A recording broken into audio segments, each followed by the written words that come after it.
அண்ணனின் சீர் பெண்களின் திருமண நன்னாளில் 8 கிராம் தங்க நாணயம் மற்றும் ஒரு பட்டுப்புடவை வழங்கிட ரூபாய் 812 கோடி ஒதுக்கீடு. முக்கிய செய்தியாக பார்த்து வருகிறோம். காஞ்சிபுரம் மாவட்டம் படுநெல்லி கோவில் திருவிழா இரட்டை கொலை வழக்கில் பகவதி என்பவர் தற்பொழுது கைது செய்யப்பட்டிருக்கிறார். இதுகுறித்த முழு விவரங்களுடன் இணைந்திருக்கிறார் எமது செய்தியாளர் சக்திவேல். சக்திவேல் வணக்கம். இதுகுறித்த முழு விவரங்களை பதிவு செய்யலாம். பவித்ரா, காஞ்சிபுரம் மாவட்டம் படநெல்லி பகுதியில் நடைபெற்ற ஆடி மாத திருவிழாவில் ஏற்பட்ட தகராறில் 2 இளைஞர்கள் சரமாரியாக வெட்டி படுகொலை செய்யப்பட்ட சம்பவம் பெரும் அதிர்ச்சியையும் பரபரப்பையும் ஏற்படுத்தியுள்ளது. படநெல்லி பகுதியில் நேற்று முன்தினம் இரவு ஆடி மாத திருவிழா நடைபெற்றது. அப்போது சிலர் மதுபோதையில் ரேடியோவில் சினிமா பாடல்களை போடுவது தொடர்பாக வாக்குவாதத்தில் ஈடுபட்டதாக கூறப்படுகிறது. இதையடுத்து பாதுகாப்பு பணியில் இருந்த போலீசார் மதுபோதையில் இருந்த சிலரை அங்கிருந்து அப்புறப்படுத்தியும் உள்ளனர். ஆனால் இந்த நிலையில் அதே பகுதியைச் சேர்ந்த சந்துரு மற்றும் விக்கி ஆகிய 2 இளைஞர்களை மர்ம கும்பல் ஒன்று சரமாரியாக வெட்டிவிட்டு தப்பி சென்றதாக கூறப்படுகிறது.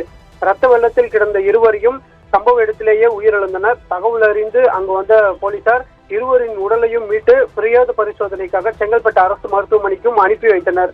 ஆனால் போலீசார் பாதுகாப்பு பணியில் இருந்த போதே இந்த கொலை சம்பவம் அரங்கேறியுள்ளதாகவும் போலீசாரின் அலட்சியமே இந்த சம்பவத்திற்கு காரணம் என கூறி உயிரிழந்தவர்களின் உறவினர்கள் போலீசாருடன் கடும் வாக்குவாதத்தில் ஈடுபட்டனர்.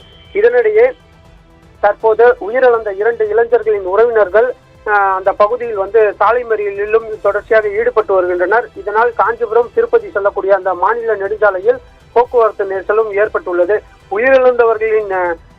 உயிரிழந்தவர்களுக்கு உரிய நிதி வழங்க வேண்டும் என்றும் கொலை சம்பவத்தில் ஈடுபட்டவர்களை கொலை குற்றவாளிகளை உடனடியாக கைது செய்ய வலியுறுத்தியும் தொடர்ச்சியாக போராட்டத்தில் ஈடுபட்டு வருகின்றனர்.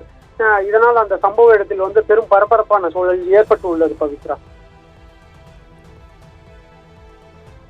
விவரங்களுக்கு நன்றி சக்திவேல். அண்ணனின் சீர் பெண்களின் திருமண நன்னாளில் 8 கிராம் தங்க நாணயம் மற்றும் ஒரு பட்டுப்புடவை வழங்கிட ரூபாய் 812 கோடி ஒதுக்கீடு.